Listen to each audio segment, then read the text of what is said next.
Hi, my name is Liz Nugent and I'm a writer. And first of all, I'd like to thank Kilkenny County Council Library Service and the Ireland Reads campaign for inviting me to take part in this series. Ireland Reads is a national reading campaign as part of the government's Keep Well programme. Led by public libraries, the campaign places a focus on reading for pleasure, escape, mental stimulation and well-being. It is an invitation to everyone in the country to take some time during a particular week in February 2021 to experience the joys of reading and to share their experience with family, friends, book clubs, or online friends. The campaign culminates with national communications and events today. So firstly, let me tell you about libraries. Libraries were where I learned to love books. And if I hadn't been a reader, I would never have been a writer. I did not go to university to learn how to be a writer. I learned from other writers. But I always had a bit of a chip on my shoulder about not going to college. I'm the only person in my family not to go. And I think it really affected my confidence for a long time, feeling like I wasn't good enough for lots of things, and particularly writing books. The fact that I did not attend university was due to two factors. Firstly, I was a terrible student, always in trouble, never did my homework, and quite a troubled adolescent. And secondly, because of a physical disability, which meant that almost as soon as I learned to write, a catastrophic brain hemorrhage affected my right-hand side when I was about 6 or 7 years old. And after years of painful physiotherapy, I had to abandon all attempts to use my right hand to write, and I gradually learned to use my left hand. My handwriting was consequently very slow, so I never finished an exam paper, and that might also have contributed to the fact that I didn't go to college. I did not, however, lose my ability to read, and my passion for reading saw me through so many ups and downs, through like not depressions, but like serious like bereavements or illnesses or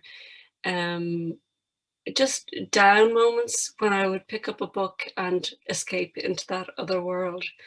As I say, in order to be a writer, one must first be a reader.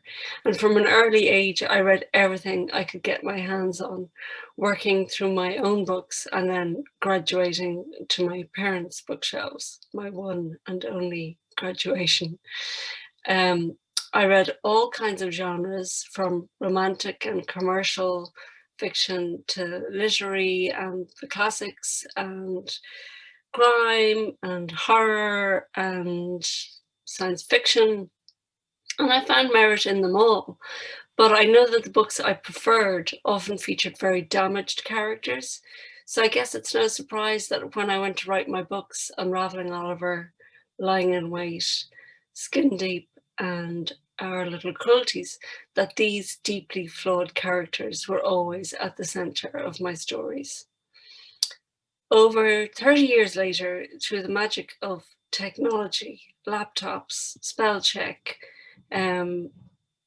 typing, being able to type with one hand, I have been able to write 4.5 books with my left hand.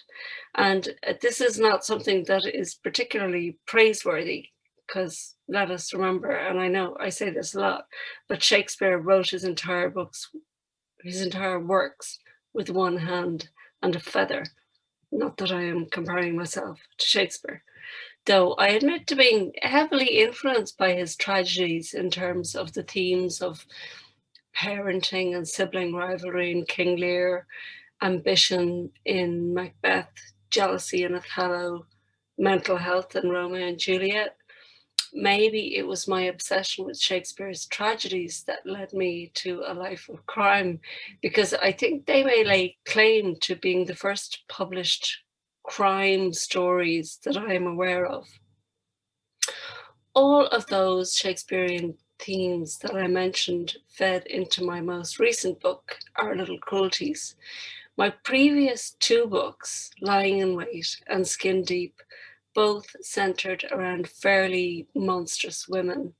And in all three of the previous books, the central characters, for reasons to do with circumstance or tragedy or birth, in all three of the previous books, the protagonists grew up without siblings. So when I went to write this fourth book, I wanted to write about men and about brothers, and to explore how that sibling relationship might develop in the worst way possible, because I always like to look at the dark side in my writing. As always, when writing, I am influenced by current events. So the Me Too movement and the equal marriage referendum are heavily referenced, as well as passing references to gender fluidity, which is a very hot topic of the moment. And of course, the big events that happened during my life, as my lifespan roughly coincides with the lifespan of the three brothers in the book, although I outlive the murdered one, obviously. I was at that Pope's Mass in 1979, and I was also at that Bob Dylan concert in Slane in 1984. I don't think my parents knew that I was at that one, but I was dragged to the Pope's Mass. One thing that really fascinated me, and has always really fascinated me, is the notion of celebrity, and that also plays a major part in Unraveling Oliver. When I wrote my first book, my debut, Unraveling Oliver, I was suddenly thrust into the limelight. I had worked backstage in theatre for over 15 years, and then in television for 15 years, behind the scenes. I was surrounded by actors and playwrights who were used to bright lights and applause. Back in my early 20s, I went to the Gaiety School of Acting, but quickly realized that I was hopeless at acting. But I was enthralled by the texts that we were studying: Chekhov, Ibsen, Friel, McGuinness, Tom Murphy, Tennessee Williams, etc. Obviously, this was in the days before female playwrights were invented. Honestly, we didn't look at a single female playwright, and back then I didn't even question it. Maybe I thought that playwriting was a man's job, like putting out the bins. I'm going on a tangent there. My point is that I had never been center stage. I was the one taking the photographs of the people who were center stage and making them tea and hanging up their costumes. Unraveling Oliver became a hit very fast, and suddenly I was on television, on the radio, and in the newspapers quite a lot, and my opinion was sought on various topics, and radio stations used to ring me up and ask me my opinion on things. And I was somebody who, I'm just an ordinary person. Like, just because I've written a book, it doesn't mean I know anything about politics or climate science or anything like that. Like, I would have opinions, but not exactly informed opinions. So I had to really I was in a quandary as to what to do about, all these requests coming in. And my wise old dad, who I very sadly lost in November, took me aside and he said, "Lovey, do you want to be a celebrity or do you want to be a writer? Because you can't be both. Pick one." So I chose to be a writer and not to talk on subjects I knew nothing about. But the world of celebrity still fascinated me. In Our Little Cruelties, the three brothers and their mother all achieve varying degrees of celebrity throughout their lives. One abuses the power it gave him. One ends up abusing the drugs and alcohol that came with the trappings of international overnight success. And the other brother is monumentally jealous of the wealth it brings his siblings and manages to eventually insinuate himself into their circle of renown. Their mother, on the other hand, is struggling with her descent from a showbiz career into obscurity. And her granddaughter too gets caught up and suffers from the slings and arrows of social media and cancel culture as I guess you call her a social media influencer. And I know, on another topic, moving on now, I know that people always like to know about the writer's process.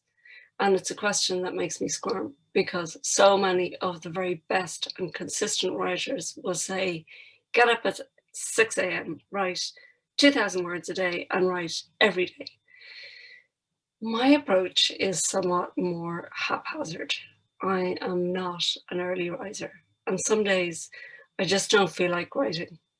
Writing during this pandemic has been particularly difficult because I am scared out of my wits nearly all the time, and it's so much easier to read for escape than to write.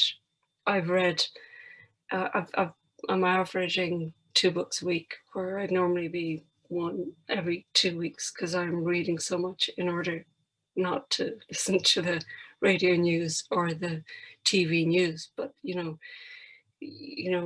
scrolling is a thing now where you go onto Twitter or Facebook and it's just full of awful news. And sadly, so many people are recording the deaths of their loved ones or their parents, and that's kind of terrifying. So back to my point, I rarely write more than 1,000 words a day, often much less. But I think a deadly deadline can focus the mind. It's like doing an exam. I do bugger all for months and then I cram at the last minute. I'm not advocating this method at all, but it's one I've been able to get away with for a few years now. But I know that my publishers would really prefer me to produce a book a year rather than one every 2 years. But here's a secret. I do my best writing when I'm not writing. I let the story percolate in my head and I make occasional notes in my phone so that when I do get down to writing, I have something to say and I can fill the screen with words. Don't tell my editor I said that, by the way. That's just between us.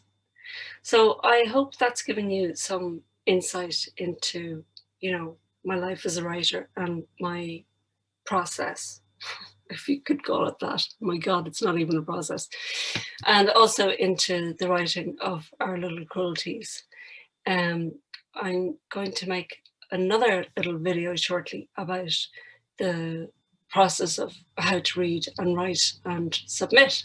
So if you want to click on to that next one, I'm sure the details will come up and Kilkenny Library Services will have done something magic that shows you how to make that happen. Thank you for joining me in this, and thank you again to Kilkenny Library Services, and particularly to Alicia Dunphy, who wrote me in for this. Thanks, Alicia. All the best. Have a good day. Take care. Wear your mask. Wash your hands. Keep your distance.